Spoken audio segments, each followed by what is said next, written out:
and welcome. This is Eric Miskell with EMSNOW, and welcome to this edition of EMSNOW Up Close.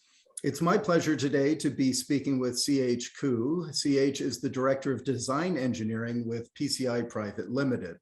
PCI, of course, is a Singapore-based EMS company. We've done some interviews previously with different executives there. And as of last year, PCI now is also part of the Celestica family, or corporate family, I should say. So CH, it is my pleasure to meet you, to interview you today. To begin, please tell us about yourself and PCI for the benefit of the audience. Yeah, first of all, Eric, thank you very much for having me here. Let me introduce a bit about PCI. PCI, as you have mentioned, is a Celestica company. It's a so-called EMS company headquarters in Singapore. We have 2 manufacturing sites in Batam, Indonesia, Kunsan, China, and 3 design centers in Singapore, the Philippines, and Indonesia. PCI core business, of course, is manufacturing services. However, we have a focus team of design engineers supporting our customer design products. We so-called a one-stop shop, working with design, supply chain, manufacturing, and procurement. As for myself, Eric, as you have mentioned, I'm a director of engineering based in Singapore. I have joined PCI for over 30 years. I first joined PCI, worked as a process engineer, and then joined the product development team, worked as a test development engineer. After that, I joined the design team as a design engineer. Then I become the managers and now the directors. Yep. Excellent, excellent. Well, that leads us right into then, I knew that you were the head of the design team at PCI. So please describe kind of the scope and capabilities of your team there. Okay, my team, the design team, focuses on developing product in human machine interface, telematics, embedded system, and IoT product for various market segments, including industrial, smart home, fleet management, and specialty equipment, such as fitness equipment or business service equipment. Excellent. And then, as you said, you have the design labs are in the 3 areas. And so do you have members of your team in each of those facilities?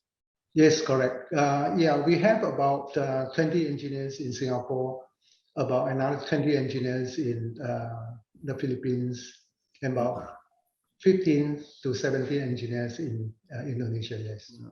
And tell me, what type of design do they do? Is it mechanical? Is it plastics? Is it PCB, hardware, software, all of the above? Yeah, it is a good question. The design service that we offer to our customers, basically we try to mirror the function for all 3 design centers. So we offer electronics, firmware, mechanical design. And in Singapore, we have a test development design also. So yeah, we offer our customer to a certain extent a full suite of design, product design. Now, earlier this year, I had the pleasure of interviewing Dr. C.W. Yap, who's the director of the advanced engineering at PCI. So just, can you explain kind of the relationship of your group with that group and how you kind of collaborate? Yes, I watched the video, Eric. Yeah, it's very informative. And it gave insight into Dr. Yap's advanced engineering team. I have worked with Dr. Yap for over 20 years now. And we have established a strong partnership. In a nutshell, his team is looking into technology that PCI need 2-3 years in the future. Whereas my team, I design and develop product for the customers. I see. Okay, that's a good way to distinguish that. Thank you. Yeah. That's okay. Now, when I think of design engineering, of course, I think in two terms, in kind of tools and people, right, or capabilities required. So I just want to hit those kind of, from a tool perspective, kind of what is required for your work, and what do you have in that regards? Yes, of course, people and tools are the essential elements of the design engineering. Mm-hmm. For the design tools, we use commonly available tools in the market. For example, we use Altium for schematic captures, PCB layout. We have microwave studios from CST for RF design and high-speed simulation. We also have SolidWorks and Clio for mechanical design.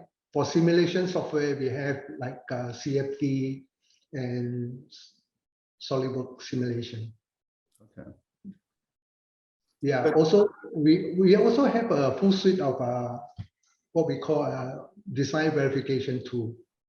To name a few, for example, we have CTIA certified 3-meter chambers for cellular, GNSS, Wi-Fi, and Bluetooth testing. We also have climatic chambers for testing product at operating temperatures and humidity ranges. We also have a vibration machine that testing product ruggedness. All these equipments are in-house, basically. Okay, good. And of course, these tools are only good as the people who wield them, right? And Yes. so in that respect, what are the characteristics or skill sets that you look for in a design engineer to be on your team? Okay, yeah, to be a good design engineer, the engineer, first of all, must like the design works. And we are looking at the characteristic of meticulously do their work. And of course, they must be well versed in using the design tools, right? To complement the engineer's design work, internally, we practice cross-functional peer review during design. For example, we review schematics, PCB layout, and mechanical assembly. Basically, the objective is to leverage engineer experience, each other experience, and of course, to contribute to the design collectively. Okay, good. And that's a good point, that you're collaborative and you're on a team. It's not, you're not operating solo on these types of things. And I'm assuming that you also have to kind of a creative, inquisitive mind to do this well, to be working with people. Yes, yeah. Basically, the engineers, we encourage engineers to basically, all engineers to have a creative thinking or innovative ideas. And we, encourage them to explore something that they are interested. So these are things that we instill into our engineers. Yeah. And of course, those engineers, that team, work with your customers. So, and you have to work closely with your customers to kind of help create their products and bring them to life. So tell me more about this process and how these initial engagements with customers are structured. Yeah, for existing customers, our engineers engage earlier in their product definition. For new customers, we engage them in the RFQ phase. Okay. Basically, we will review their product requirement documents and go through clarification with the customers. After that, we will create a design proposal. The design proposal will include, a very comprehensive list of items such as requirement compliance matrix, block diagram, mechanical concept assembly, firmware architecture. Okay. also a detailed milestones. Okay. So after that, we'll present the design proposal to our customers, and together with our business development team, we'll provide a comprehensive quotation to the customers. Okay. Yeah. That makes sense. So just out of curiosity then, how much do OEMs really want to partner up on design? And do you see that changing? Are they still as engaged as in years past? Yes, basically we have customers that work with us for more than, I would say, 25 years. Oh. When I first joined the design team, the customer is with us since then. So we do see more and more company willing to outsource their design effort. And that's why we set up the design team. The objective is to be an extension of our customer engineering team. And basically we bring in competitive advantage by contributing in design and manufacturing expertise. So yeah, we see more and more customers from that area. Yeah. Okay. That's good to hear, because I always wonder about how that relationship is changing over the years as more design transfers to the EMS industry, and how that's going. Now, one of the big challenges in the industry for the last, 18, 24 months now, it seems like, is the whole component shortage issue, right? And the challenges. And as design engineers, you must in some ways be feeling that quite acutely. So let me just ask, are you doing more redesigns? How's that impacting your work? Yeah. Unfortunately, for the last 2 years, component shortages do affect us to a certain extent. We do see increase in activity in qualifying component, alternate component, and redesign efforts.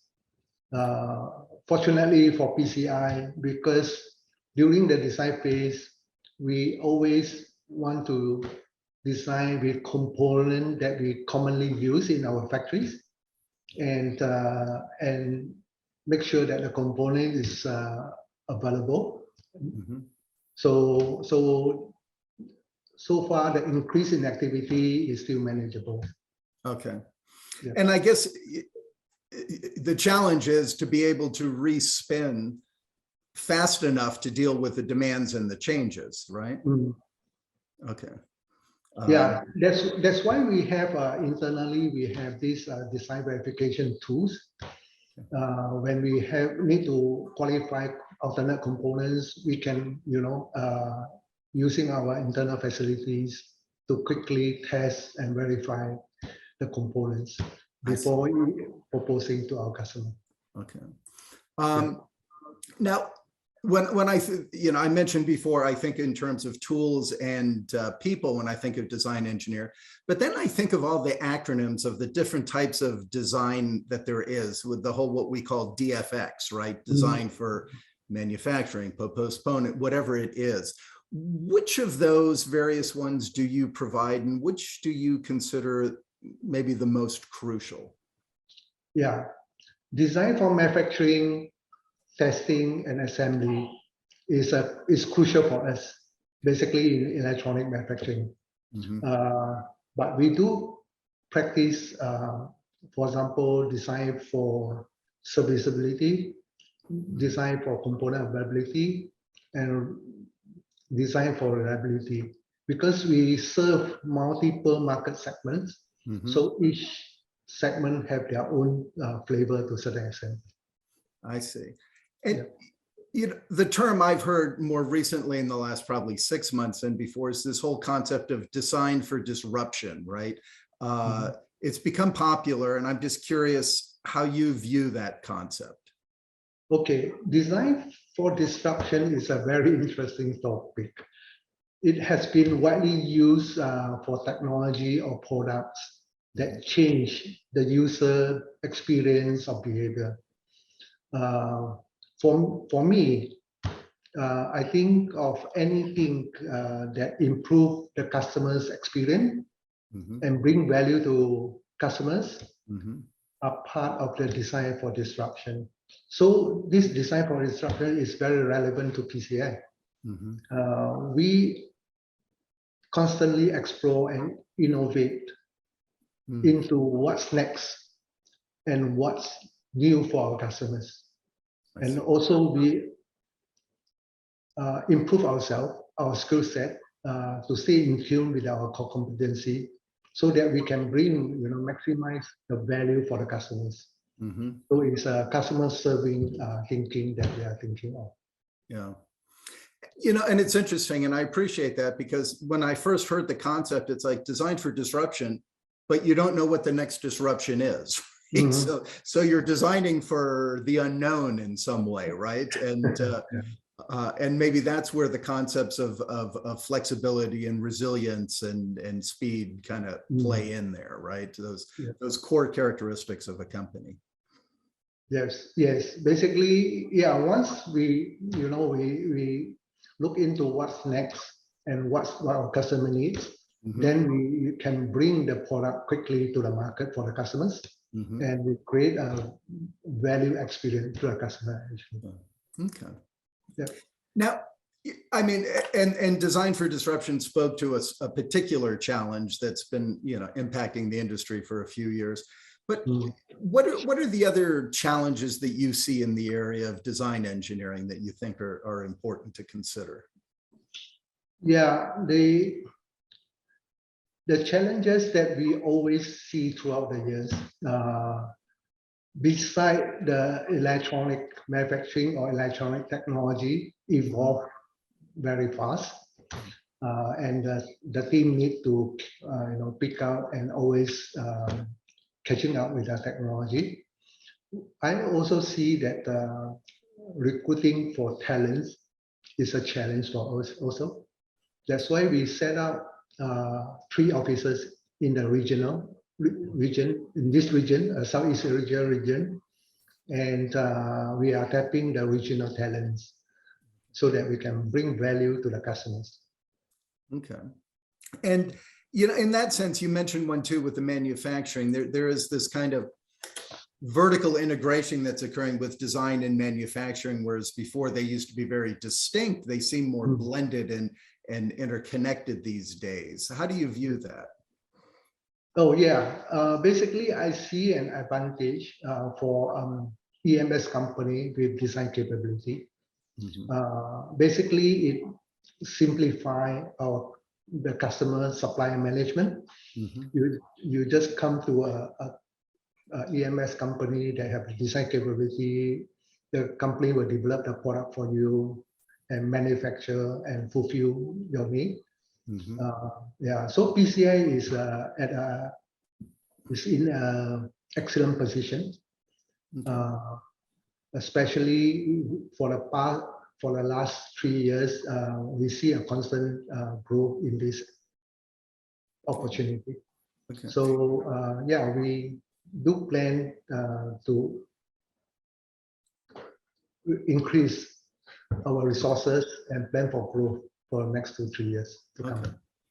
Yeah, and that's good, because it's kind of segues nicely in to the next question I had, which is about the opportunities. What are you seeing in the opportunities and the market demands to allow you to expand your capabilities and services? How, other than just the people, what are the pressures or the opportunities you see in the market? Yeah, especially in this region, Eric, in the Southeast Asia region, in Singapore, we do see an increase in business substantially for design services, right? Either due to cost or geopolitical reasons. That's why we do expand our business consistently for the last 3 years, and we are seeing the growth for the same growth for the next 2-3 years. And does all of your design work then funnel into manufacturing within PCI, or does some of it go to another company potentially where you only help on the design side? Yes, I'm glad you asked. Our design team basically only design products for our production. So we only engage customers that have an intention to produce, to manufacture the product by us, by PCI. Yeah. Yeah. And lastly, just to kind of end where I started with, you're now part of the Celestica family. So how has that impacted your group, and has that kind of opened it up in some other ways and made things more available to you? Oh yeah, the Celestica teams are hand-holding us basically at the moment. They are established. We are just learning out the trade, but they are still we are still operating independently. Just basically a consultation service, and we can extend our need to other Celestica centers. And we can, talk to each others and how to help each others to support our customers, basically. Yeah. Yeah. In that respect, and just one last question, because this is interesting to me, do you see that as having within that family kind of centers of excellence within the corporation then around design, or how does that work? Oh yes, yeah, Celestica. When they look at PCI, basically PCI have certain niche competencies that difference from what they have. So, for example, in PCI, our core competency is RF design. So they are looking at us, and if they need any RF design advices, then they can come to us. We also have a very good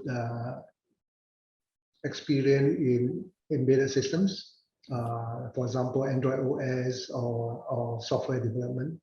So yeah, we are open for each other's for advice. Okay. Yeah.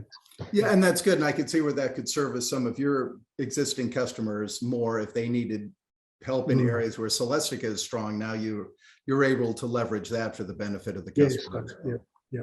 Excellent, excellent. Well, CH, this has been very interesting. I thank you. This has been, you've given a very good overview and insight into PCI's capabilities there and how this operates. So I'd like to thank you for your time. Wish you continued success as you continue in very challenging times here. And maybe I look forward to hearing more in the future, and maybe at some point in the future we get to speak again. I get an update. Okay, thank you, everyone. Thank you. Thank you. Right. Bye.